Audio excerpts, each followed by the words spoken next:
We getting level. Test, test. I always gotta do these, make sure, make sure I don't start without the mic on. What's good, y'all? It's Sean P, the Blunt Guy. Aye. And we back. We back again with another reaction video. And today, we're reacting to a video by YouTuber Tequila 101. He's a guy I've been following for a while now. For years. He's probably one of the earlier YouTubers I think I followed. But like him, Rogers Base, King of Lightning, Joy Boy. Some of the YouTubers I've pretty much followed for good time. And Sawyer 7 Mage, I think that's his name. Him too. But anyway, the video we'll be reacting to of his is, could the Marines find Laugh-Tale? And that's a pretty good question. Could they find Laugh-Tale? And that's something I've been thinking about for a while, because I don't know if he's going to talk about it in the video, but I kind of want to give maybe something I've been thinking about on this subject. Before we get into the video, I haven't watched it yet, so I don't really, I don't really know how far into the rabbit hole he goes.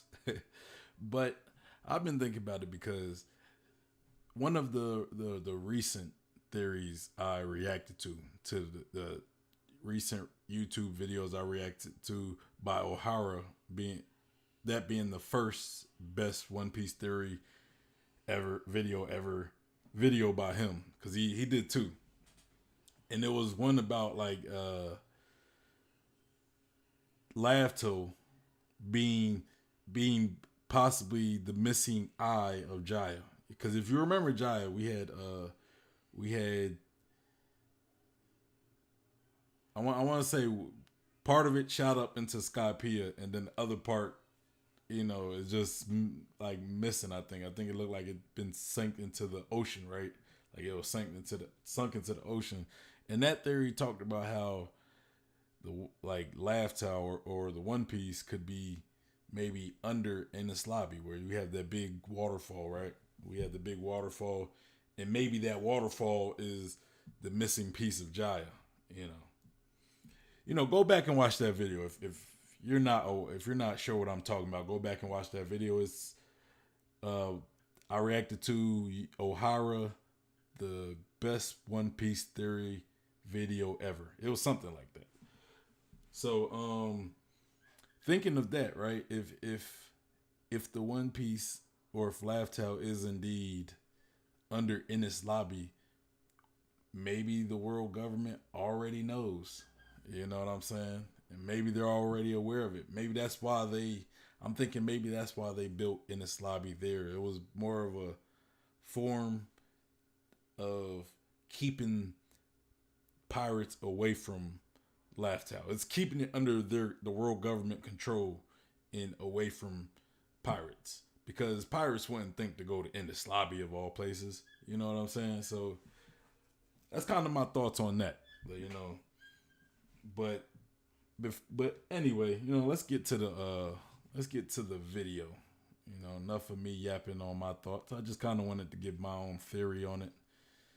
Possible. If now look, I'm not saying Laugh-Tao is indeed under Enies Lobby, but if it was, I think the world government already has control over Laugh-Tao and the One Piece, if that is the case indeed. But if it's not, can the world government find it? I don't know. Maybe that could be a reason why they want Robin. Because if they get Robin, they could find the One Piece, or they could find Laugh-Tao, and then they could get possession of the One Piece, keep it away from the pirates. You know what I'm saying? I think that's what would be smart, in my opinion. But yeah, let's get into this video.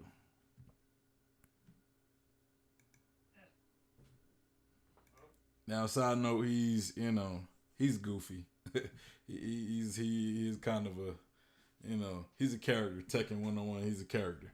I don't want to say he's goofy, but he's a character. So, it could get weird for some people. Just warning. Presenting the new backdrop for the reviews, which is pretty much identical to the last backdrop, except this one has wheels. Check out these wheels. Real wheeling action. Woo! Okay. I'm like, no, wait, I'm going to knock one of these lights off or something. Obviously going to put some wanted posters and some other stuff up there. I have the Straw Hats Jolly Roger, like the actual flag. I could put that up there. So that's it's all coming together. Actually, that was the last big thing I had to assemble in this house for right now. The desk, bookcases, media shelf, and then that thing. I do have a sword rack, like a little sword rack, like a 4-tiered one, to keep Zoro's katanas. But other than that, I think we're pretty much good. So yes, and the review's going to be out this Sunday like normal. Actually, no, it'll be out a little bit later in the day because I'm going to be out of town and I have to get back. But it should be out still on Sunday. So just look for that. Right, so what are we tackling today? Oh, well, I see we have Admiral Alkiji over here as Barry's special late-night guest star at 12:20 in the afternoon, but okay. Actually, when I suggested I'm going to get a picture of my old studio and frame it and put it up, somebody actually told me, hey, you should just take the picture of your old room and then use it as a backdrop for Barry's late-night talk show scene. And I'm like, that's a great idea! I'm going to fast forward so a little today bit we to have the Nice, content. essentially, but poor I'm Sabaody, Amazon. I'm gonna fast forward it until we get the meat of the video, because this is a 20-minute video, so you know I don't wanna extend the video with like fluff. On Lily impelled. If y'all want to watch the fluff, y'all go to his video, which the link will be in the description. I don't remember exactly where in the story it was mentioned, but it was revealed that the Marines have sea prism coating up, okay? Remember back, but I remember it popped up all we're moving into this final saga. A question, the world government, the Marines, plus the Yonko are all going to be looking for Robin to capture her in order to read the road poneglyphs in order to get to Laugh-Tale, because we're moving into this final saga. A question that often gets brought up, well, actually, I haven't heard this question brought up in a while, but I remember it popped up all the time, and I'll tell you exactly when it popped up, okay? Remember... I might have to react to his... Matter of fact, I might react to the same stream. I might react to the Robin video as well. Back, it was during around Sabaody, Amazon Lily, Impel Down. I don't remember exactly where in the story it was mentioned, but it was revealed that the Marines have sea prism coating on their ships. It was mentioned that one of Dr. Vegapunk's new scientific advancements for the Marines was figuring out a way to take sea prism, and I don't know if he turns it, because sea prism is like pretty dense. It's like harder than diamond, so I don't know if he like figured out a way to like liquefy sea prism or make a resin or something out of it, but he figured out some way to apply sea prism to the bottom hulls of Marine ships. So that way they can sail through the comm belt, so they can have like a propulsion engine, and they can have this sea prism coating, and so they can sail effectively through the comm belt, not worrying about Sea Kings coming and attacking them. Now, that still does happen every once in a while, especially when they stayed moored in one location for very long, like in Momonga's case, when he went to Amazon Lily. That might have actually have been when it was. Also, it was talked about when Kobe and Helmeppo visited Luffy and everybody at Enies Lobby, not as post Enies Lobby in Water 7.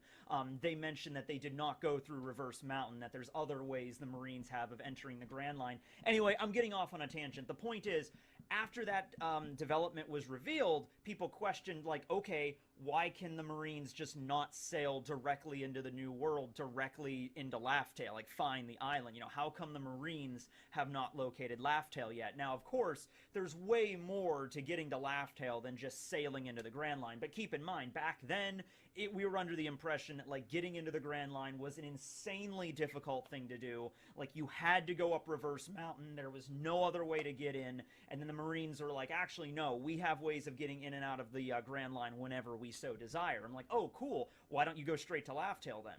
And so, ever since then, especially during the flashback Whitebeard had right before he died, Whitebeard remembered his last meeting with Roger, and Roger was like drinking sake, and he tells Whitebeard, I'm not long for this world, Whitebeard. I'm going to die soon, matey. You want to know how to get to Laugh-Tale, whatever? I can tell you, glug, glug, glug. And Whitebeard, of course, he had the really boss answer to that of like, not really. I really don't particularly care about finding that place or finding the treasure or becoming king of the pirates. Not really my cup of tea. Instead, Whitebeard asks Roger about the Will of D in that instance, but just the way Roger spoke about it, it implied, okay, even back then, before we even knew about the road poneglyphs, there's something else in order to get to Laugh-Tale, something else you need to do. And it was, of course, finally revealed during the Zoe arc that you need the road poneglyphs in order to locate the location. Locate the location? Yes, locate the location, Barry. This is why you're the talk show host and I just blab into the camera. Okay, I still want to talk about this because pirates are one thing. Pirates that are, for the most part, they're a little organized, but, like, they're pirates, like the Marines and the world government and the Cypher Pole is an entire organization that is built on, this foundation that has lasted over 800 years. They are the world government for a reason. They have connections all over the planet. I think over 170 nations are part of the world government. That was stated by Spondum back in Ennie's lobby when he pointed to the flag.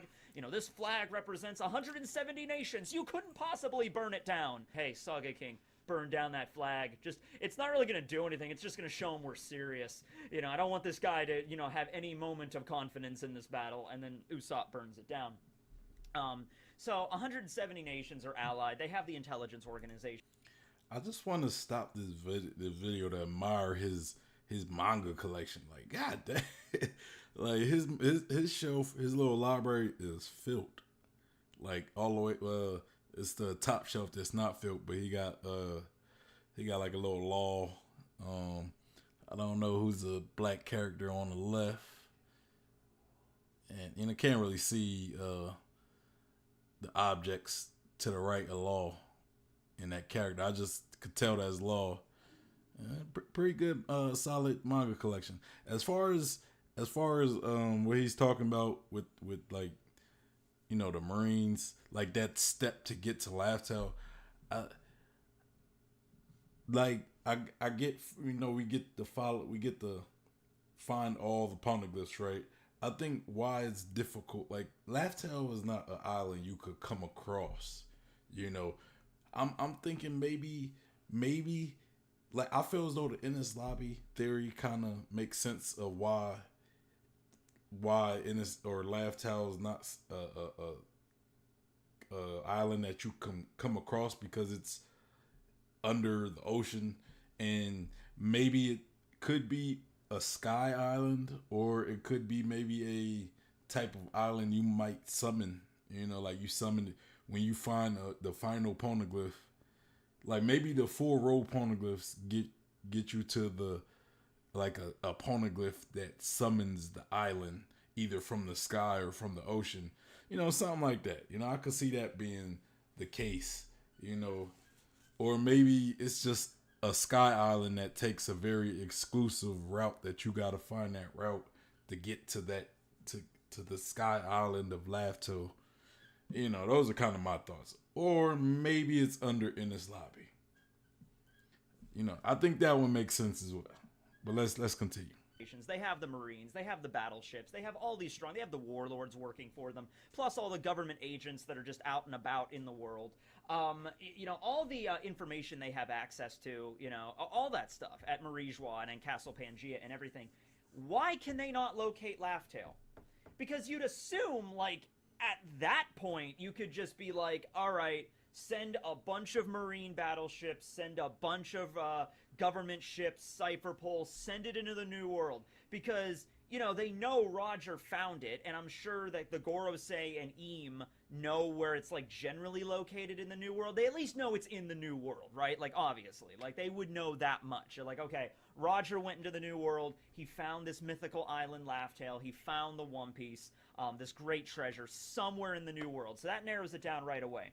And so it's like, okay, after 800 years, because remember, when Roger found Laugh-Tale, he expressly stated, we are the first people, the Roger Pirates. So Roger, Rayleigh, Odin, Crocus, Seagull, Guns, Nosden. First people to find Laugh-Tale in 800 years. No one else has stepped foot on this island since. There might have even been something on Laugh-Tale to indicate that, you know, the Marines or the Gorosei or the world government did not find it first. You know, it was like Joy Boy and the Clan of D that put the treasure there, and then 800-something years later, boom, that's when Roger found it, okay? So with that being said, it begs the question, of course, why have the Marines found it? Well, there's a couple of things you got to keep in mind here. Number one, the Gorosei and the world government have a lot of secrets. Like, a lot of secrets that they do not want people to know. Even high-ranking individuals. Like, do you think the Gorosei are going to come clean and tell Sakazuki everything? I mean, he's the fleet admiral. He's the one in control of the Marines, ostensibly. He's the one that controls this military arm of the world government. They're not going to tell him everything. They think not know about the existence of Eam. And so, you know, it might be a situation where the Gorosei might know where it is. Honestly, I think the Gorosei and maybe a select few with like maybe a couple guards or something, you know, the Gorosei and maybe one or two high-ranking individuals in the world government might know about, be the only ones to know about Eam. Like I don't think celestial dragons even know about Eam. Like I don't think the celestials even know about him. So like, because I'm thinking about this. and I don't even know. Maybe does the Doflamingo might know the secret. Like Doflamingo, he might have, but Doflamingo might have had to like discover it. You know, like he probably discovered it versus everybody else. Like all the other celestial dragons are ignorant about Eam. Doflamingo kind of like came across it, or you know, doing some stuff. He maybe prying into the secrets and things. So Doflamingo might know about Eam. Couple guards, maybe a few high up ranking celestial dragons, but I don't even think most of the common celestial dragons know about Eam, you know. And I'm like, okay, if Eam is connected to the Void Century, like maybe is some sort of immortal zombie or a ghost or a vampire or a lich, I don't know what the hell Eam is. But if Eam is connected in that sort of way, some sort of immortal being, and Eam might not be immortal. Eam might just be a title. The same thing with the Gorosei. Like 100 years ago, there were different Gorosei than there are now. 100 years ago, there might have been a different Eam. Whatever. Because Eam is so mysterious, I'm just going along with the logic that Eam is some sort of immortal ghost until we find out more information. But not only that, like even if you disregard that, like let's say they're not immortal, they're just regular humans. The amount of information that It's kind of a paradox. Like, how can you be an immortal ghost? A ghost is like a dead. It's like a dead. Your dead soul, your dead spirit. It's like the spirit or the soul of a dead person. So, you know, but being immortal means you're not dead. So it's like an immortal ghost. A mortal is someone who's not dead. A ghost is someone who is dead. So. I mean, I get what he's saying, though. I get what he's saying. It's just, it's kind of a contradiction right there. That was stockpiled is immense. So if they know what happened during the Void Century, if they know what the Ancient Kingdom's name was, if they know what the Will of D is. Now, the Will of D is a little different because Sengoku knows about that.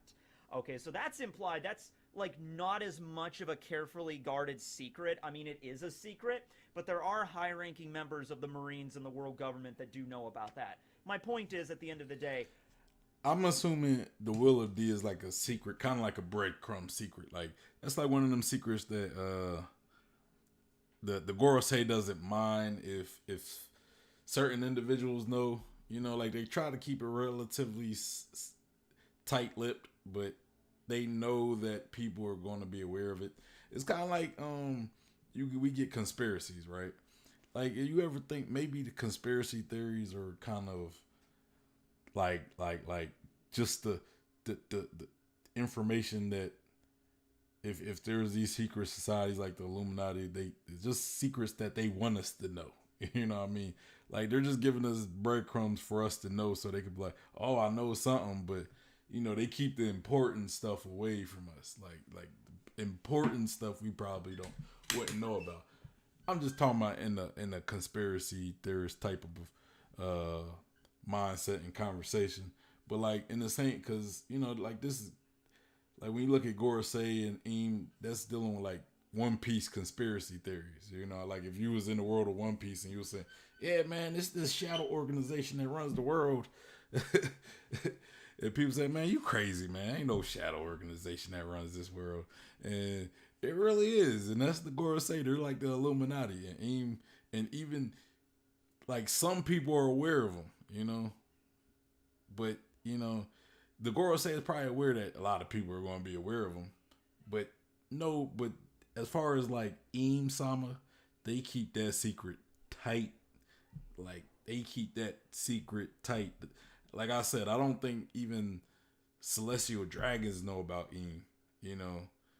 Like, and these are people who are looked at as like the high society, but they're probably not even aware of the existence of Eam. You know what I mean? And that's intentional. I think that's intentional. You know, like you know, when you're that high up, you don't even want the lower people in your organization to know. You only want like the highest of or people in your organization to know. Like the Celestials or the Gorosei is probably cool. Like they're probably fine with like lower people in the organization to know. They just don't want the public to know. But yeah, let me get back to the video. If they know all these secrets, they probably know where Laugh-Tale is. Now you might say, it was like, well, in order to get to Laugh-Tale, though, you need the road poneglyphs. But if the road poneglyphs are the same as they were back then it's still a fixed location. You see the problem here. I can understand if Laugh-Tale was sort of something similar to Zoe, where Zunisha is a mobile sort of, well, it's an elephant, but a mobile country that moves around, and you could never pinpoint its location. If Laugh-Tale was something like that, I could understand it. Where, you know, you can't just like, oh, follow these coordinates and you'll reach Laugh-Tale. You need the road poneglyphs for that to find the exact location. But even once you do, you've charted the location. So, for example, Crocus has been to Laugh-Tale before. Crocus, if he wanted to, could have just told the Straw Hats, it's at this location. Maybe the equivalent of longitude and latitude in One Piece. I don't think they have that. I mean, they have it. It's a spherical Earth, but I don't know if they actually have longitude and latitude. But my point is, like, Crocus has been there before, so if he decided to chart the location on a map, then it's like, you don't need the road poneglyphs. You've just skipped over that entire step. Here are the coordinates. Like I said, again, like I said earlier, one thing that I think could remedy that what he's talking about, because that makes sense, what he's talking about. Like, if Laugh-Tale was in a fixed position, if it was in a fixed location, then it should be something that's easy to get to. Or if like you could go back to it or whatever. But what I'm thinking is maybe the road poneglyphs bring you to another poneglyph that maybe it summons. It could either summon an island from under the water or from like from the sky. It could be a sky island as well that it summons it, or it summons some type of way to get to the location. You know what I'm saying? It may not summon the island, but it could. It's like you read the poneglyph and it maybe summons some type of way there. You know, or it could give you the real location of Laugh-Tale, which could be, again, it could be like in this lobby. You know, so now you have to be able to read the poneglyph in order to know where the One Piece is. All in all, the fact that you have to be able to read the poneglyph is a barrier to getting the Laugh-Tale. You know what I'm saying? So I don't know, but let's finish. Coordinates, just here they are. There might be other stuff along the way. Like, I always thought that there would be like a crazy storm raging constantly, like the Bermuda Triangle or some massive hurricane swirling around the island. Maybe the road poneglyphs don't just tell you where to go, but they also tell you like maybe each of the poneglyphs like explain a different catastrophe that you have to overcome. And the poneglyph gives you the way. Shane Burns, yo, what up, bro? And considering it's the new world in the Grand Line here, these catastrophes good could you be, here. You know, insane. Glad like, to see you here. Yeah, so the first catastrophe in order to get to Laugh-Tale is there's this giant cloud shaped like a donut, and then Katakuri's like, a giant cloud shaped like a donut that is constantly raining down lightning. Like Raijin Island, but even more than that. Like, it's like basically an indestructible barrier of lightning. And in order to get through it, you need to pass through on this exact location in this exact way. It's like in a video game. It's like, remember Final Fantasy X and the Thunder Plains when you had those lightning strikes and you have to dodge them like 100 times or 200 times in a row or whatever to get that special sword or something? Kind of something like that. Like, okay, there's a giant electrical force field all around Laugh-Tale, and the only way to get in is you have to pass this exact location by saying a password at the same time, and if you mess it up, your entire ship gets incinerated at 5,000 Kelvin or whatever like that, right? So maybe there's something like that. Maybe there's like actual physical barriers. I feel like there would have to be, because if there isn't a physical barrier, then, you know, just like, oh, send all the government ships, send the marine ships. Over the course of 800 years, they would have found the damn place. I mean, I know the ocean is big, but a world centralized government with absolute power and 800 years of time on their hands, I feel like they would have just found it by accident at this point. Even if they don't want to like take all of the Marines, because obviously that's, the Marines have other things to do. They have to take care of other islands that paid the heavenly tribute and all that. But even if it's like, okay, here's a scouting regiment of the Marines that only exists to send out scouting vessels to look for Laughtail. And this organization has existed ever since the world government was founded. There's a fly in here. Fly-chan! I want an anime opening for this fly. I want Fly-chan's anime series to premiere next month. Guarantee it. Okay, it's going to happen. All right. But no, anyway. Welcome to the show, Fly-chan, wherever you are. I don't know. They could just have a scouting regiment and constantly look for it. You think they would bump into it at some point with how much damn time they've had on their hands, right? Then again, you also have to understand a reason that might not work is because Vegapunk's, scientific discoveries are very recent. Like in only the last few decades or so, he's been developing that kind of stuff. So it wasn't maybe until recently that they were able to actually explore the oceans as effectively as they are because of, Vegapunk and everything like that. But okay, so going back to it, let's say the Gorosei know exactly where it is. Like, they have the fixed point for Laughtail, but they choose not to go there. It's not about the Gorosei going to Laughtail, because they know where it is. They might even know what the One Piece is. Like, okay, we know what the treasure is. We know what's there. We know the Rio Poneglyphs are there. It's just, it's impossible to gain entry to the island unless you are, like, the luckiest person on the planet. Like, the luckiest bastard to ever exist. And even if you have the road poneglyphs, it's still not easy to get there. You still have to get super lucky with maybe avoiding disasters. And maybe the Gorosei are like, it's not worth it. It's not worth us going there. Or maybe you just gotta be stupidly brave enough to do it. And we know that's Luffy. It's like think about it. And this is one reason why I like the idea that Laughtail and the One Piece could be under Enies Lobby in that waterfall, because like the government might know that that Laughtail is down there, but it's like, who's going to like go down there? Like who's going to be like, yeah, we're just going to ride this waterfall down, and we don't even know if we could get back up. We know it's down there, but we don't even know if we could get back up, or if we die on the way down. You know what I'm saying? So it's kind of like when they went to Skypiea. If you look at that, it's like, bro, like that's a like taking one of them jet streams up the stream. The I think it was the knock up streams or something. Like that's like one of them things. Like, even if you know it's up there, do you really want to go up a knock up stream and then have to worry about how you get back down from Skypiea? And that's the same thing with that. That's the same type of thing I could see being with the One Piece being under Enies Lobby. It's like the Gorosei might know that is down there, but it's like, bro, they're not like ballsy enough to go down that waterfall. You know what I'm saying? But guess who is? Luffy. Monkey D. Luffy. And I think Blackbeard might be ballsy enough to do it as well. And yeah, I don't know. I mean, I'm sure the world government might have somebody that's ballsy enough to go down as well. But Kobe. I mean, I'm just joking about Kobe. But I mean, look, I always say that Kobe is kind of like Garp to Luffy being Roger. So maybe he might know that Luffy went down there. He might grow a pair and be like, you know what? Let's do it. Let's go. Character development. But yes, and so I kind of agree. I see what he's saying, and I kind of agree with it. And that's kind of why I believe that it being under Enies Lobby is such a it answers so many questions. You know what I'm saying?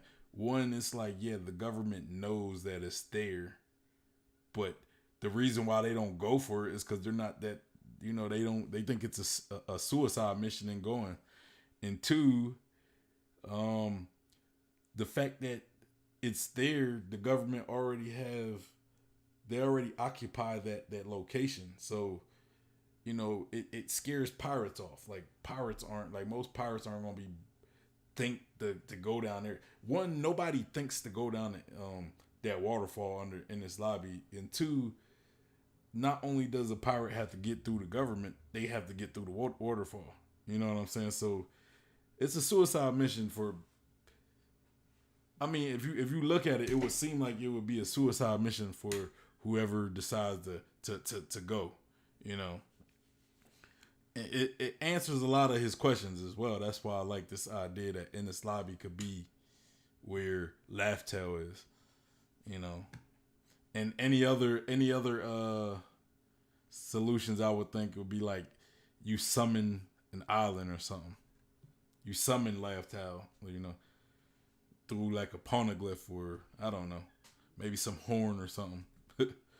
Maybe some ancient mythical horn, kind of like how Belfry is like ancient and for Jaya or whatever. I'm just rambling, but let's finish the video. There and picking up the treasure and bringing it back to Marijois. The treasure itself, I mean, I like to think the One Piece treasure is part of it, not the whole thing, is just a massive pile of gold and rubies and doubloons and gold Krugerrands and all that kind of stuff. And, you know, everything Nami would just be like, oh my god, and like jumping like Scrooge McDuck. That's part of the treasure, just a massive pile of gold. But then there's more important stuff, like the Rio Poneglyphs, something maybe relating to the Red Line, or Castle Pangaea, or the Lunarians, or Sun God Nika, and all that kind of stuff is located in the area. But maybe it's not something super tangible that you can just pick up and take with you. You know, like maybe the gold is, but like the Gorosei are like, you know, we know there's a bunch of gold there. We know there's valuable artifacts like the Rio Poneglyph. But if the Gorosei already know what the true history is, they don't need the Rio Poneglyphs. The only thing that it would be useful is to take them back to Castle Pangaea and put them in the safe in the vault, the same vault where the giant straw hat is. But it might be a situation of like, what's the point? You know, if this island is so hard to get to that nobody's gained access to it for 800 years until Roger finally found it. For many centuries, they just decided there's no point, right? But then Roger found it, and he's like, oh, shit, somebody actually managed to find the dang island. Damn it, that's not good. Now they know everything. Now they're the king of the pirates, all that stuff, right? And so now, since Roger found it, and he decided to leave some hints in his wake, now the Straw Hats and all the other supernovas and the Yonko and everybody are on the trail. This is making the Gorosei kind of sweat a little bit. They're like, oh, man, Roger found it. And, you know, he was going to die anyway, so he sort of turned himself in. But with the information that somebody gained at Laugh-Tale, they could truly turn this world upside down. Like, if Roger wanted to, Roger, after leaving Laugh-Tale, could be like, all right, matey. Hold on a sec. Oh, wait, do I have my sword? Do I have my pirate sword? I do. Okay. What you got is Mihawk, Yuri. Okay. All right, this is Roger. This is what if Roger. He got the Shank sword. Right after leaving. I forget what Shank's sword name. All right. Well, but that, I don't think that's Shank's sword though. Crazy adventure on the island of Laugh-Tale. It's just like the style of Shank's sword. What we do now is we sail and we spread this information we learned all over the world. Print out flyers, Odin. I want everything covered on exactly what the Void Century is. Screw up the Marines and the world government as much as we can. Yarg! You know, I be Goldie Roger, king of the pirates, matey. Okay, so it could be something like that. Like, if he really wanted to, he didn't have much time left. He decided to spend it with Rouge. You know, it's like, you know, he decided, crazy idea for Roger. He decided to spend his twilight years with the person that he loved and trying to have a child. Crazy, right? But if he really wanted to, shame on him. Shame on Roger. And he kind of sort of did. Like, the last thing he did before he died was, of course, tell everybody about the location. Or, you know, I left everything in that one location. Go out and find it, so to speak. And so, yeah. So, if anybody's ever wondered, you know, why didn't the Marines or the world government ever find it or just go there? I'm assuming it's for the big bulk of 800 years, nobody found it, so there's no point. And getting to it is probably very difficult. So, the idea of even, like, getting into Laugh-Tale, getting the Rio Poneglyphs and the gold and sailing it back to Marijois, that creates too much of a risk. So it's like, just leave it there. Just leave it there. No one's going to touch it. And then Roger touched it. And it's like, damn it. So, yeah, there's something like that. But yeah, now, though, things are different. Because now they're actively looking for Robin again. And everybody's kind of racing toward Laugh-Tale.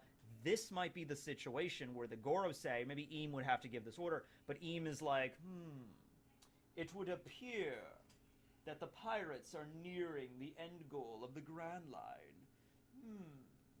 I think it is finally time for us to chart a course for Laughtail Island. Retrieve the One Piece and the treasure at all costs, Gorosei. I will sit here and drink tea, as I am wont to do. This is how I imagine Eam talks, and we'll wait until they actually speak in order to be proven otherwise. But yeah, now it's like, okay, if Kaido's going to get there, or if Like Big Mom's going Frieza. to get there, or if the Straw Hats are going to get there first, Like similar to Gorosei Frieza, are like, maybe. okay, now we have to get involved. We didn't get involved for 800-something years, but now is the time for us to get involved. That's the crazy thing about the One Piece world, you know, that Oda sets up that I love. It's Oda spins this epic world-building lore and this tale, you know, of like all the crazy stuff that's happened in the last 800 years and the way the world is. And the events right now in the story, involving the Straw Hats, involving the Warlords and the Yonko and the Marines and everybody, are the events that will take those 800 years of world building and lore and flip it upside down. This is the pivotal turning point of the One Piece world that we are actually reading. The little snippet of Luffy's adventure. There's a lot of stuff that's happened before and after. Rogers was also another pivotal point as well. But this is the moment that we're focusing on. And that's kind of what makes me really want, after One Piece is over, there's some kind of prequel series involving Roger, you know, because that would be cool to see that first moment, or maybe something in the far future. Not like Luffy's son or anything, but somebody in the future maybe doing something else. But this is like a very important moment in the history of the One Piece world. Okay, well anyway, I hope you guys enjoyed this. I said that there should be like there should be like, when One Piece is said and done, it doesn't have, like, Oda doesn't have to be in charge of this, because I get, you know, he put a lot of work in the story of One Piece, but like, it was like, it don't gotta be like Luffy's son or something, you know. Like, I get, you know, people we ain't gotta go to the Boruto route, but it could be like another character, you know. Like I always say, maybe change the formula. Instead of it being like an adventure, it could be kind of like an archaeologist, you know, archaeologist that studied Robin, and you know, their goal is to find the secrets of the world of One Piece. And then, you know, because there's still so many secrets in One Piece that we have not seen, you know, like that we have no answers to. What about the Florian Triangle? You know, I want to learn more about them. Remember, there was these big shadows in the it was like some shadows on the Florian Triangle or whatever, like some giants. Emerald City, I think that was said in somewhere. I forget where it was. Like I've seen a YouTuber talk about Emerald City. I think it might have been Joy Boy, but like Emerald City, maybe the history of Devil Fruits. You know, like a lot of stuff that Oda doesn't really go into depth. Maybe there could be a series about that goes into depth about all these different secrets. I think that would be dope. You know, let me know what you think. But let's do this. Let's look at this Nicole Robin key to laugh to, because Oh, hi everyone. because I definitely agree. But as far as the last video, just to give my thoughts a little bit,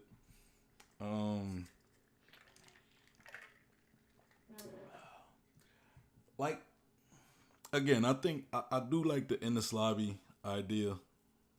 You know, let's say if Laugh-Tale was part of Jaya at one point, and then at one point it sunk into the ocean, and that's how we got that missing eye on Jaya.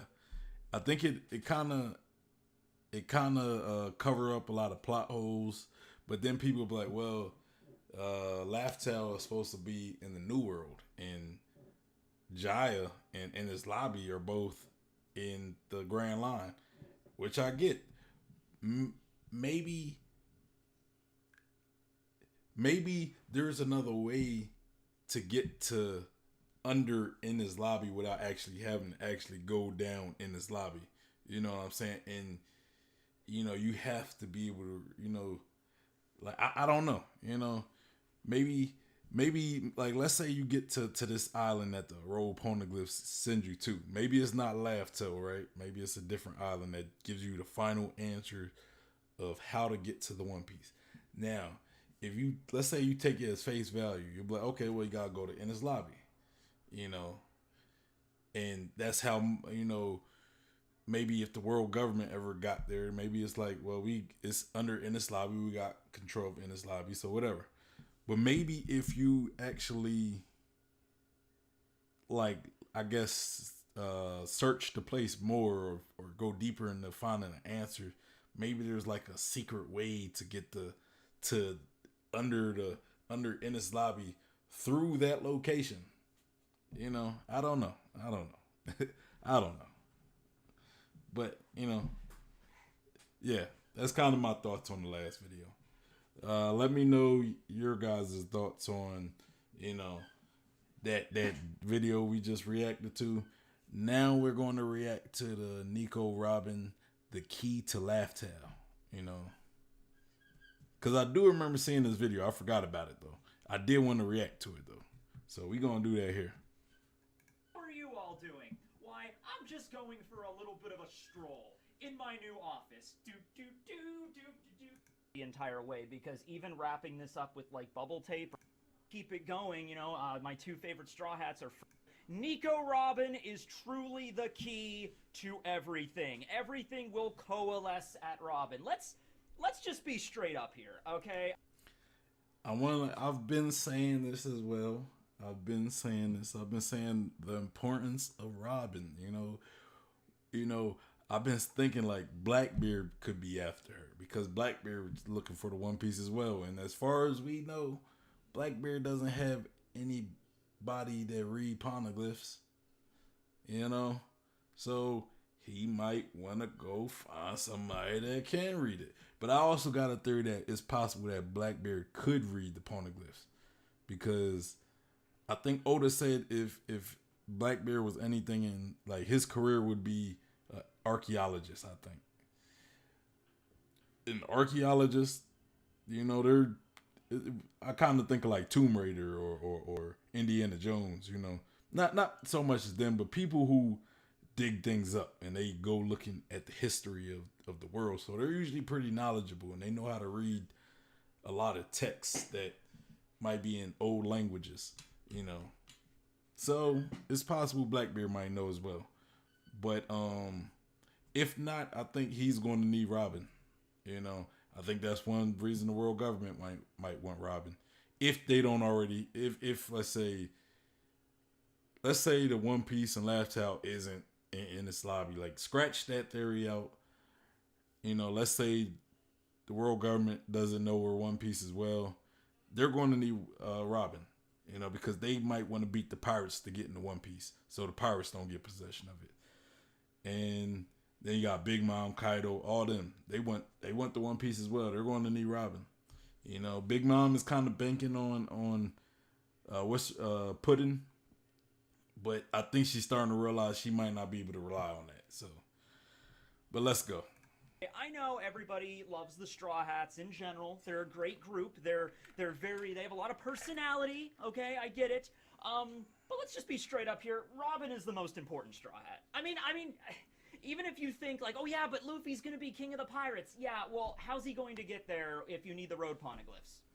Facts. Zoro's gonna be the greatest swordsman in the world. Yeah, I know.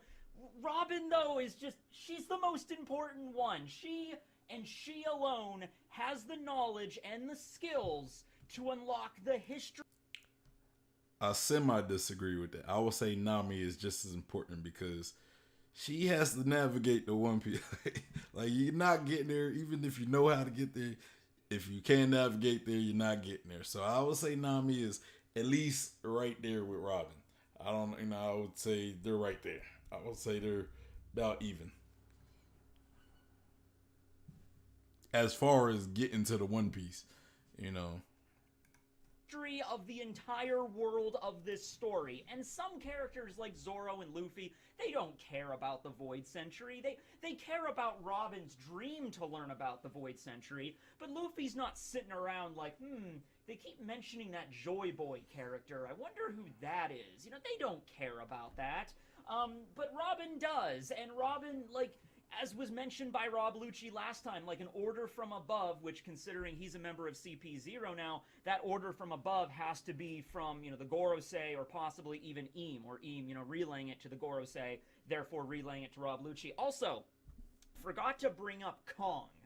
Do not forget about Kong, not the Pan World Fleet Admiral. That was like a mistranslation. That Commander-in-Chief. That was the World Government Commander-in-Chief Kong. He's like the third most important person. It goes Eam as like the single most important, and then the Gorosei, and then there's Kong, who basically is like the highest level of the government that you could pretty much talk to.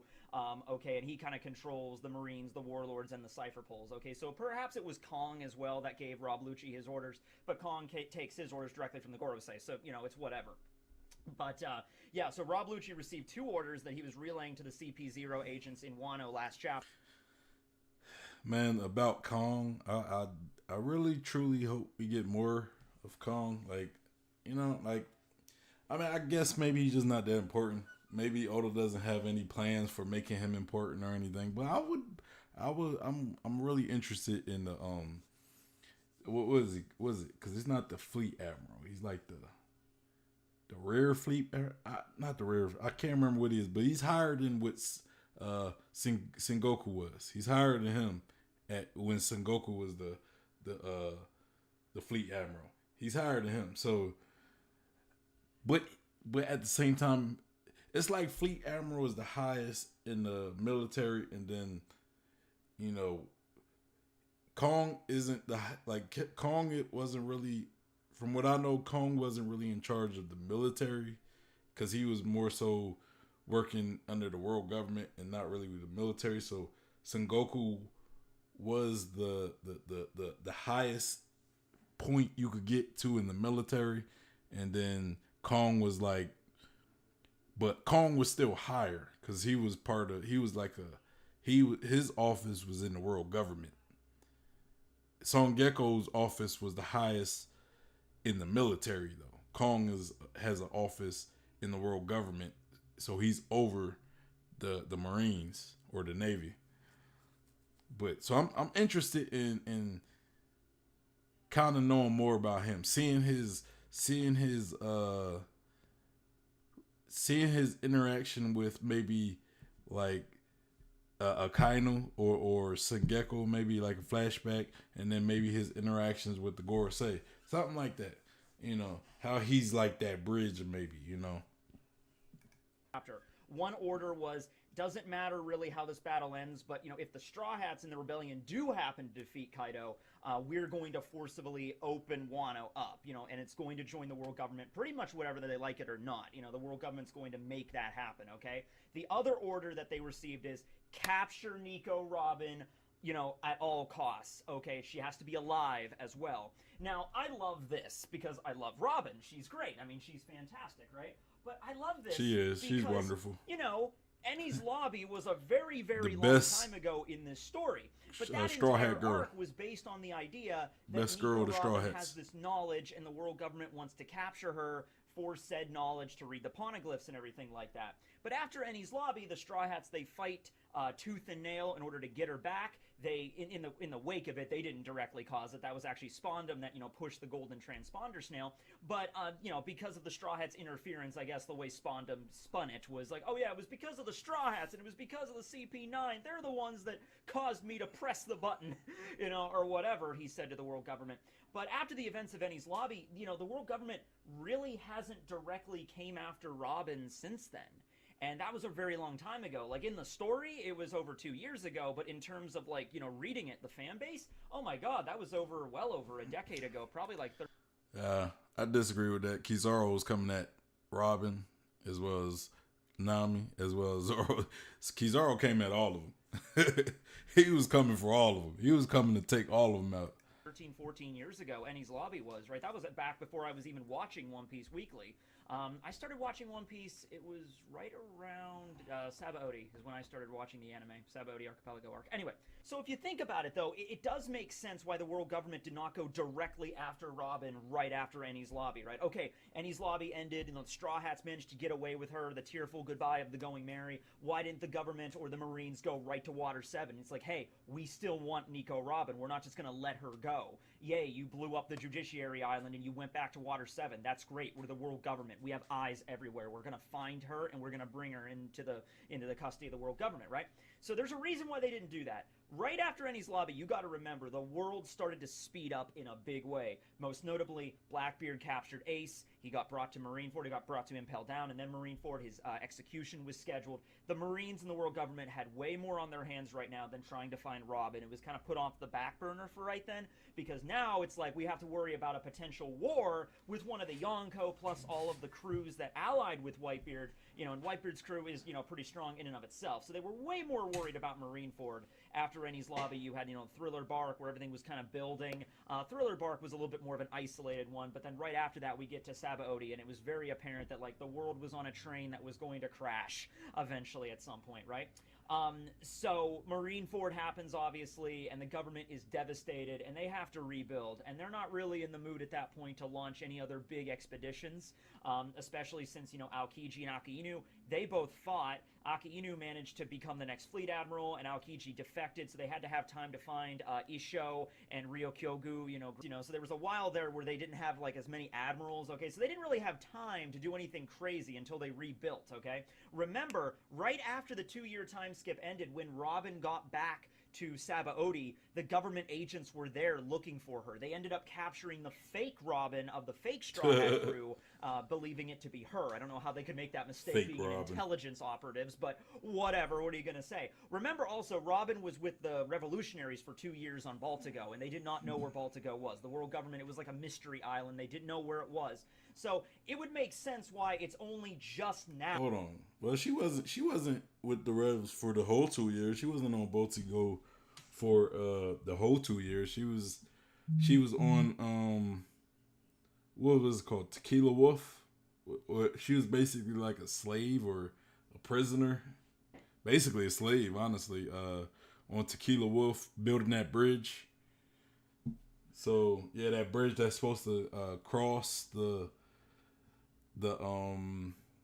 basically supposed to, I guess, bring the world together. It's supposed to cross the oceans and be like build roads across oceans, but which I wanna know more about. I wonder when that's going to be a part of the story. And this is why I said earlier in the stream, you know, we got all these secrets of One Piece that Oda hasn't really expanded on. And maybe a lot of them he will. Maybe some of them he will. Maybe some of them he won't, though. And if he doesn't expand on all of them, it would be nice to have like maybe a sequel or a spin-off. Maybe not a sequel. Maybe like a spin-off of One Piece where we have maybe a character who just goes around and this finds out, like, discovers the secrets of the world. Like, just imagine having a One Piece spin-off where somebody who's like Robin is the main character, and they're kind of maybe like Solo, like they're not a pirate, but they're not trying to find the One Piece or anything. They're just trying to discover the secrets of the world of One Piece. I would think that'd be a dope way to have to keep One Piece going. You know what I'm saying? Without having to continue, like, have a sequel. You know, trying to continue the journey, the Luffy's journey. You know what I'm saying? Just have a completely different, unrelated character to Luffy, you know, who might look up to Robin and they want to go discover the secrets of the world. You know, I think that'd be dope. But yeah. Now, like 13, 14 years since the Enies Lobby arc. Actually, you know what? I want you to understand how happy I am that I have this bookshelf back here, okay? That's a nice bookshelf. Because if I talk about a scene in One Piece that I want to reference with the manga book that is along with that arc, I can just do this. Let's see, Enies Lobby's, of course, volume 44. And there we are. I look crazy there. But look at that. Look, see how easy that was. I'm so happy. Oh, God. Robin is such a badass on this cover, too. This is one of my favorite ones. Volume 44, man, all the way. You got Robin right there in the center. You got Lucci and Luffy going at it. All right, there you go. At any rate. Bro, I gotta get build a manga collection. Like, I already, like, you see my One Piece flag, which again I'm giving 2 away once I reach 50 subscribers. So make sure you subscribe if you haven't already. So I got that, and I'm trying to figure out what else I'm gonna add to the wall. But yeah, but I wanna build a manga collection. So maybe I could show it off on my YouTube videos eventually. But yeah. You know, it was so long ago, but it makes sense that the government, like, okay, so she was with the revolutionaries for 2 years. They didn't know where she was. Then she popped up again, but they captured the fake Robin instead. Took them a while to figure out that mistake. Actually, I want to see that. I want to see the moment where those Cypher Pole agents, I'm guessing that's who they were, like Cypher Pole 7 or whatever, dragged Robin back to Marie-Joie or Marineford or wherever. And it's like, we captured Nico Robin. It's like, oh my god, that's incredible, great. The government can finally, you know, locate the One Piece. We could decipher the road poneglyphs at long last, or we've captured the person that can decipher them. I'm assuming the government, well, can the government decipher the road poneglyphs? I'm assuming they could. I mean, probably Eam could read poneglyphs. Like, I don't know if any of the other members of the Marines could. I'm actually planning a video on that, something else that's kind of related to this video, but not really. If the Marines and the world government are actively looking for the One Piece. You know, pirates are all looking for the One Piece, but you think the world government would also want to get their hands on that? And if they're not, why are they? Maybe, I mean, why aren't they? Maybe Eam, like, knows what the One Piece is, but he doesn't want anybody to find it. So that's why he's maybe blocking it. Who knows? That's why they also... Man, I thought he was going to say he's making a video about who could read the One Piece, which would actually be a good One Piece topic. Which I might have to do a stream to something like that. Maybe me and Eliz, maybe there might be something I could collaborate with him on. Everybody who could potentially read the One Piece, you know, because we know Robin, but who else? Is Robin truly the only person in the world who knows how to read the poneglyphs? In what was I saying? One Piece? I meant poneglyphs. I said Blackbeard could possibly. Who else? Eam possibly. Maybe the Gorsa. Man, we might have to talk about that separately. But let's go. What Robin, you know, and also the ancient weapons as well. Can't overlook that, because the whole reason reading poneglyphs is a bad thing is, yes, you discover the Void Century, and that's not great, but also it tells you where the ancient weapons are and how to, like, control them, probably. And so, you know, that's another, you know, thing there. So it took them a while, like they dragged fake Nico Robin in front of the Marines or whatever, and they're just like, we captured her, awesome. You guys are fired. It's just like they see Coco, who was the fake Robin, and like, oh my god. So that took a while for them to like, all right, well, where is she? I don't know. They were at Fishman Island, I guess. Now they're not there anymore. And the Straw Hats, you know, they went to Punk Hazard, which wasn't even an island originally. That was like the log pose. You know, Smoker thought they were going to go to Raijin Island, so they got off the trail there. You know, they were in Dressrosa for a little while, but that was locked down by Doflamingo, so the government really couldn't communicate with them. And then Robin just went to Wano. Well, they went to Zo, which is another phantasmal island, and then went to Wano, who's not allied with the world government right after that. So if you look at the Straw Hats' journey, it makes sense why Lucci and the CP0 are just now realizing, okay, we finally definitively know where Nico Robin is. We're recovered from the war. We have our manpower back to where it needs to be. Now we can resume capturing her, okay? She is the key to all of it. Not just to the world government either. The world government acknowledges how Lucci and Robin were both on Dressrosa at the same time. I think Rob Lucci might have came after they already left. If I remember correctly. Correct me if I'm wrong in the chat, but Lucci arrived after the Straw Hats left, so, or while they was leaving, maybe. I don't know. I don't remember. Dangerous Robin is to every major party in the One Piece world right now. Like, literally, this is how important she is. She's important to the world government. She's important to the Straw Hats. She's important to all the other Yonko. She would also be, you know, tangentially, you know, important to all the supernovas as well, like Kid and Law and everybody. Because here's the thing. So many pirates, the Yonko, you know, most notably, but so many strong pirates out there are looking for the One Piece. In order to get to the One Piece, you got to get to Laugh Tale. In order to get to Laugh Tale, you need to get the road poneglyphs. How do you read poneglyphs? Oh wait, only Robin can do that. And maybe only like a handful of people out there in the world. Pudding might awaken her third eye at some point. There might be somebody in Wano, like a member of the Kozuki clan, that could read them. You know, Odin could read them. Maybe a Gorosei or Eam could read them. But it's a very, very limited supply of people that can actually read poneglyphs, okay? So she's important to everybody. And the world government wants to... Honestly, I think it said in the last chapter, Rob Lucci just said, you know, capture Nico Robin. Implying that maybe Eam wants to speak to her, or the Gorosei want to talk to her, because otherwise you'd feel the world government would just issue an execution order, like alive or dead. Like, if you can bring her in alive, okay, great. And I know that says it on the wanted poster, you know, alive or dead. She's already on it's her not bound. like an only alive thing like with Sanji. But the point is, like, he said specifically capture her. So that you know, raises some questions there. Now, Robin, you know, she already had her major fight with Black Maria in this arc where she went into her devil form, which is incredibly badass. I don't know if she's going to be fighting much in any, like, major capacity now, considering Brooke is kind of there to kind of help her out. You know, she was running last chapter, but I think it was Brooke that was mainly doing all the fighting. She was knocked unconscious a little while there. She was very drained from going in her devil form, but she seems like okay right now. Like, she can maintain it pretty okay.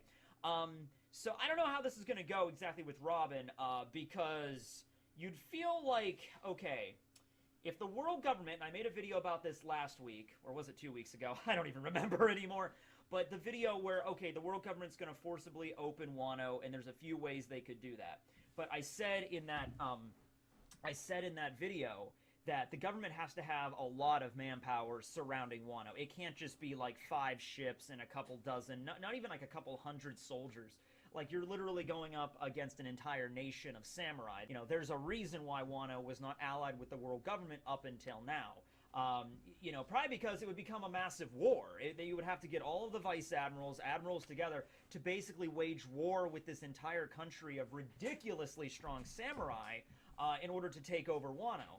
And so the only reason they're doing it right now is because, like, okay, the chaos of this battle, if Kaido were to lose, the power structure of Wano would be completely wiped out.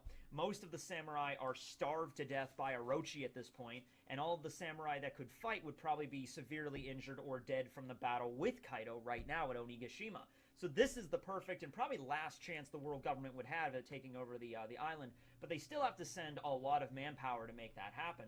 So they might literally divide them into teams. Like, most of the manpower, I believe, would be other Cypherpole agents or government agents or Marines that they could spare, maybe the SSG.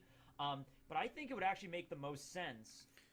I honestly think Cypherpole is going to get involved regardless who wins. You know, or I don't even think... I think they might even get involved before there's a definitive winner or loser in this case. You know what I'm saying? I think, like, they might see an opportunity to take out both, you know, instead of like, hey, instead of just taking out one, why don't we take both of them out? They're both on their last legs. Why don't we take out Luffy and Kaido? You know, and this might be,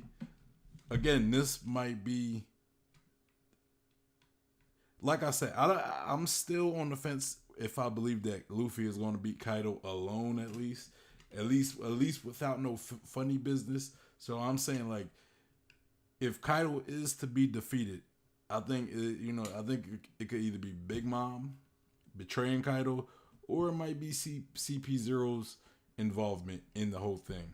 You know, so because I think they're going to act before the battle ends, pretty much.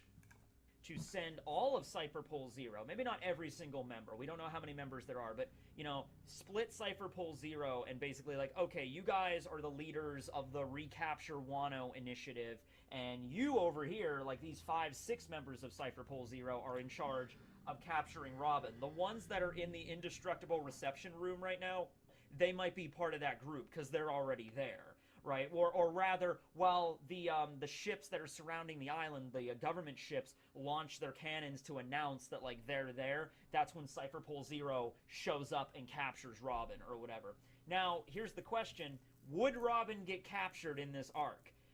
You might say that's kind of retreading a few things here. I will say just this, though.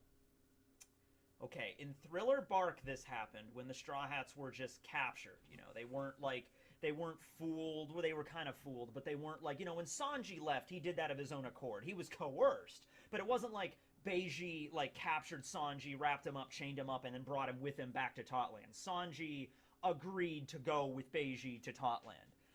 When Robin went with Cypherpole 0, not Cypherpole 9, CP9, the first time, once again, she was coerced, but she did it of her own free will, sort of. They didn't actually capture her physically. She went with them willingly, okay? So it would be a little different. It wouldn't be the same thing with Enies Lobby or the same thing with Totland if, Robin right now is very weak after going into her devil form. We don't even know how she could fight right now with her devil fruit powers. I mean, she might not be able to summon as many limbs or whatever. And Cypherpole are strong. Like those Cypherpole agents in the reception room right now, they're probably not as strong as Lucci or whatever, but they're still pretty. As far as Robin getting captured, like you said, a lot of people probably would be like, oh, well, let's just repeat in this lobby. I guess I get it. I get people who don't like that idea, but I honestly wouldn't be against her getting captured again. And for one or two reasons why I would want to see Robin get captured. And it doesn't have to be from the world government either. It would be one, if it is the world government, I want to see her interact. I want to see her talking to Eam, right? I want to see a conversation with either her and Eam, or let's say Blackbeard captures Robin. I want to see her and Robin. I want to see Robin and Blackbeard interact, But I think Eam and Robin probably a little more. Eam and Robin would be a lot more interesting because it would be like Robin would be she would be there to basically get information out of Eam, like asking him questions, and this would be an opportunity for Eam to like give us a rundown on some of the history of the world that we might not get through anybody, like it would be more of a first-hand account, because let's say Eam has been around since the Void Century. Let's say he's immortal, or at least he's old, at least like it just takes a long time for him to die, but if that's the case, he might have that first-hand experience. Like, sure, we could get it through a poneglyph, like maybe Robin reading the poneglyph about what happened, but just imagine we get it from someone who was there, someone who is the source of the information. I think that would be a dope way to go about it. Have Robin basically asking him about, okay, what happened or whatever, Pretty damn strong. They're the strongest agents in the world. So it might be possible. Like, everybody is defeated, including Kaido and Big Mom. Luffy and everybody are wiped out. They're tired. Zoro is beat. It's just like we're all celebrating, and then all of a sudden Robin just disappears. And it's like, holy crap, where's Robin? And then Cypherpole jumped in, because the Cypherpole haven't been fighting this entire time. They're rested. They're at full power. So they sneak up on Robin, and Robin might have a little bit of observation hockey or whatever. I mean, I think it would be really cool for her to have armament as her specialty, because, I mean, come on, it would be devastating. Yeah, but right. Even if she senses them coming, she's like, oh crap, they're trying to sneak up on me. I'm gonna use my devil fruit to, I'm so weak, I can't use it because of the devil form. And Cypherpole just grabs. Y'all let me know in the comments. What would y'all rather see Robin with? Armament hockey or observation hockey? I kind of think observation hockey could work better with her power if it's kind of like, if her ability is kind of like Usopp, where she could sense where someone is, so that could give her a better range of using her ability. Like, let's say you're inside of a specific room, right? In the building, and she don't know where you are. She can use her observation hockey, sense where you are, use her ability, punch you in the face, and then we good. As far as armament, it would be useful in battle though. Like, as far as like protecting her and making her offense a lot more effective. I get that, but I think observation could give her more diversity on how well she uses it. But let me know in the comments, or the chat, or the comments. Let me know what you guys think would be like a better, prime hockey for Robin. grabs her, chains her up, and brings her Sea Prism Stone, and then brings her away. Or And primary maybe the Straw hockey. Hats have to defeat Cypher Pole like right there before they leave Wano or something. It's like a race to capture Robin. It'd be a little bit of a weird thing to do that right after this. Okay, we just fought against Kaido and Big Mom, 2 Yonko. We bam, bam. Why am I so? I have to be used to like expressing it like this. Bam! Bam! Yeah, there we go. Kaido and Big Mom are defeated, and now, okay, everything's good. Robin's captured! What are we gonna do? You know, so it would be crazy to do that. I mean, there'd be a lot in the arc, but once again, after this arc, we're kind of just going right into the final saga of One Piece. I'm not saying she would be captured and the Straw Hats would go after her like for another story arc, but Cypher Pole Zero might capture Robin and then try to get her out of Wano, and the Straw Hats recapture her before they could, you know, get to the ship. And it's like, okay, Robin is saved, but the government really, really wants her now, so now we have to be super careful, right? But anyway, yeah. That's the video. Robin is pretty much the key to all of this. We've already, I mean, most of you that have, you know, that are true fans of this series should have known that a long time ago. But yeah, That's Robin true. is the key, and we'll see where this goes with CP0. But even if they manage to make it out of Wano while eluding CP0, they're going to be on the Straw Hats' tail. Because the government has kind of gotten to a point where it's like, it's done with this shit. It's like, no, we're capturing Robin. You got away from us? Okay, we're following you to wherever you go. We are the world government. We have eyes everywhere. We will find you. We will capture her no matter what. We will throw as many admirals and vice admirals as we have to because she needs to be brought in because she has the ability to reponeglyphs and she could revive the ancient weapons. And we're getting into the point in the story where all these Yonko, all these pirates are becoming super active. The race to Laugh Tale is nearing, and it's like, this is it. I'm sure Eam is aware of the same prophecy that Odin and Roger were aware of. So it's like, no, we were playing games for a few years there, but we're done. Actually, I wouldn't be surprised, and this has been something that has been debated for so damn long. You know, Grand Line Review, Liam, he made a whole video about this. What is Robin's true bounty? Like, what should her real bounty be? And he knew what was up because I think he put, I forget, it's been a while since I saw that video, but I think he put Robin's bounty at well over $1 billion, which it should be, you know, like she has the I agree. ancient weapons, I like, agree with nobody that. else in the world, like, that doesn't work. I agree. What do you guys think Robin's bounty should be? I think it should be.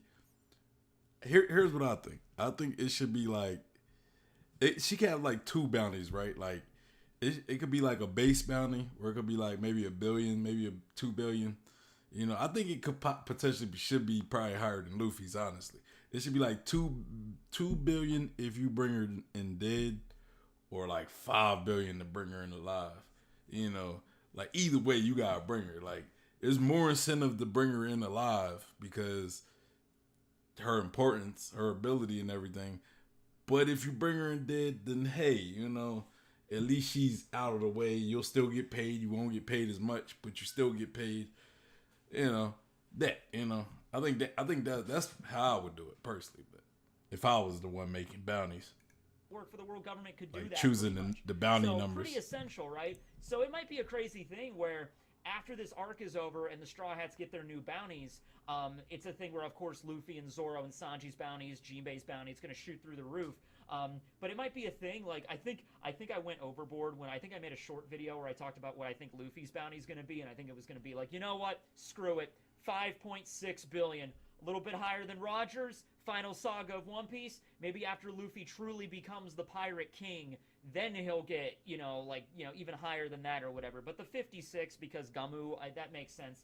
But Robin's bounty might be like 3 billion, 2 billion, it's like, we're done with this, we're capturing her, 3 billion bounty. Maybe the government kept it low, so it's like they don't want to admit how, like, because when they put the first bounty on Robin, she was a kid, like, come on. She was like 8. So it was like, okay, 79 million bounty. Bro, just imagine Kid Robin, baby Robin, not baby, she wasn't a baby. Just imagine Kid Robin having a 2 billion berry bounty on her head as a kid. That'd be messed up. On a little kid, because, you know, she was a survivor of O'Hara.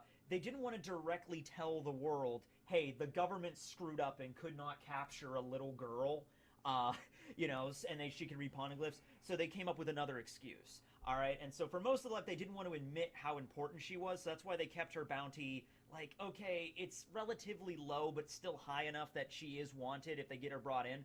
But now the government's going to be like, no, we don't care anymore. 3 billion. It's 3 billion. She can read poneglyphs. Bring her in, okay? Anyway, hope you guys enjoyed the video. I know I did. Everything's coming along piece by piece here. I got these. All right, I think he's gonna go into his stuff. Let me get this solo cam on. All right, so that's pretty much the video right there. Let me know. Let me know. You know what do y'all think, Robin? I'm gonna make a post. I'm gonna make a post on Twitter. Follow me on Twitter. Follow me on Instagram. I'm gonna make a post. What y'all think Robin's bounty should be, at least minimally. You don't have to say a specific number like 2,306,000,000. You can just say at least somewhere between. You can give me a between. You can give me at least. I don't care. What do y'all think Robin's bounty should be? What I forgot the other question I asked. It was a question I asked a little while ago. I can't remember. But you know, anyway, what did you guys think about the discussion today, the videos today? You know, like what do you guys think about the topics? You know, like what are your thoughts on the topics that we discussed? We pretty much discussed like, could the Marines find Laugh Tale? You know, what are your thoughts on them finding Laugh Tale? And then we also discussed Robin. You know, her importance, her being the key to the story. You know, which I agree with. I completely agree with. You know, I agree with a lot that, especially on the Robin video. I agree with a lot of it. With what he said. You know, I agree that Robin is probably the most valuable member in the Straw Hats. She's the key to finding the One Piece. I'm surprised that this was brought in, that her importance was brought in this late in the story. I mean, but I guess because some of the stuff he was talking about, how like the government was busy and everything going on in the world, I could see why people wasn't focused on Robin. You know, plus Robin wasn't really making that much noise to be focused on that early. You know, it wasn't until the Straw Hats became pretty famous, you know, through all the adventures they did in the Grand Line, until, you know, Robin might have got the attention, you know, and we're starting to see the fruits of what was sown early in the story, of her importance, at least. You know, we're starting to see that come to light, even though it kind of was in this lobby. It was more of a grudge type thing. I think it was more of a Spandam wanting to complete his father's work and capturing Nicole, the only survivor of the O'Hara incident. You know, so he took that upon himself, as well as trying to get Frankie. So it was kind of like an opportune type thing. You know, like they was in Water 7. They was already doing the mission and getting the blueprints to Pluton. Robin happened to be there as well. Kill two birds with one stone type thing. You know. But, you know, I don't know if Spandam and CP9 was really necessarily thinking of Robin, you know, her value, her importance. You know, I don't think they was thinking of her being able to read the poneglyph and how valuable that could be to the world government. You know, I think they just seen her as a criminal that survived a very monumental event. You know, and they was just trying to extinguish that to, you know, for Spandam to get that recognition that he extinguished the last of O'Hara. You know, of the whole O'Hara incident. You know, so, but yeah, you know, give your boy a like if you enjoyed the stream. Give your boy a like. You know, if you enjoyed Tekken 101's videos, make sure you go check him out. You know, I like his content. I mean, ever since I've been doing content, I haven't really been watching much other people's One Piece content, because I'll try to keep my views kind of, especially when it comes to the chapters more so. I don't care about theories and stuff, but when it comes to chapters, I try to, stay away from other people's opinions. So, yeah, let me give your boy a like, subscribe. Remember, I'm giving 2 of those away. One after I reach 50 subscribers, we'll be doing a contest. And yeah, follow me on Instagram, follow me on Twitter. Hit the Facebook group up if you're on Facebook and you want to talk about One Piece. We got a Facebook group. We got a Discord. So hit the Discord up. All of them will be in the description. And I got a gaming channel, so y'all could check me out on Facebook Gaming. That would be in the link description. I was going game today, but this stream was a little longer than I was kind of originally planning for. So I'm probably not going game today. But if y'all just want to catch me playing, out and about, chilling, playing, follow me, hit my gaming channel up. I also post other stuff on my gaming channel as well. But anyway, it's your boy Sean P. the Bluff Guy. Hey! And I'm out of here. Y'all have a good weekend. Peace.